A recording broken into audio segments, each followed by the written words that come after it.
and welcome back to the AB page. I'm Brandon, I'm Alex. and we're here with our non-spoiler review of Spider-Man Far From Home.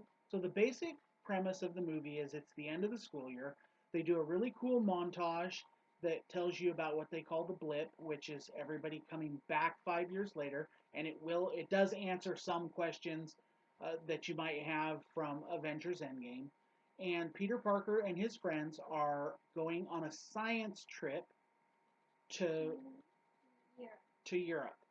So you have your usual cast of characters that are back from the last movie, even the science teachers, which do give you a little bit of humor, comic fodder. And then you have the addition of Samuel L. Jackson as Nick Fury and Colby Smulders as Maria Hill. They're back for this movie. Then you have Jake Gyllenhaal, who is playing Quentin Beck, or as he gets monikered in this movie, Mysterio. So once Peter and his friends get to Europe, chaos ensues. Um, Peter wants to tell stuff to MJ, give her a Black Dahlia necklace. And it got completely blown out of the water because monsters were attacking. Along the way, Spider-Man gets his new suit, the stealth suit, which is very cool and black. Yes. And he gets wrapped up in a project for Nick Fury while he's in Europe, trying to do the classic Spider-Man balancing being with his friends and classmates and disappearing and being Spider-Man when he needs to be. It's kind of the classic Spider-Man formula. It's done really well. I think the special effects, especially in the Venice scene itself, are really good. Jake Gyllenhaal is a little dry. He's always been a little dry for my taste. Even in his emotional scenes, he just doesn't seem to have a lot of feeling and grip there. But his suit is really cool. His powers are really cool. What did you think of Mysterio? Mysterio is cool.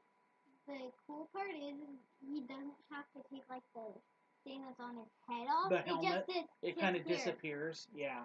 So the tech that he's using is really cool. I think while the movie starts a little slow, it really does build steam towards the end. There are a couple of lulls.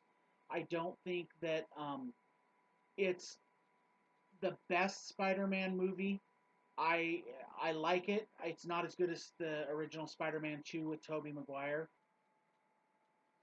And along the way, Peter Parker gets his inheritance from Tony Stark, which plays a major role in the film. This is really kind of a transitioning role. I think they really want to make Spider-Man one of the main MCU heroes, and they do a really good job of kind of showing that kind of reluctant transformation, I think, in this movie. The end battle is pretty cool. It's amazing. They do some really cool special effects in here, and there are some twists and turns in this movie. Definitely, there are two after credit scenes. Two major after credit scenes.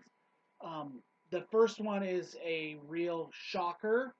The second one is a oh now I get it sort of moment. So I think overall for me, this movie runs about a 7.5 out of 10. What about you, Alex? Well, about an 8.5 out of 10. So I would recommend you go see it in the theater. I think it's one of those movies that, even though I'm only giving it a 7.5, I definitely have to watch this movie again. It's one of those movies that I think there's some subtlety to it that you might miss the first time. You might want to go back and watch Iron Man. Watch the Iron Man movies. There is some callback to those. They do a lot of stitching in this. First see Spider-Man Far From Home, then watch the Iron Man movie, and then watch it again. Alright. So overall, we think that Spider-Man Far From Home is a good but not great movie, and it is a really fitting end to Phase 3 of the Marvel Cinematic Universe. So we hope you've enjoyed our review.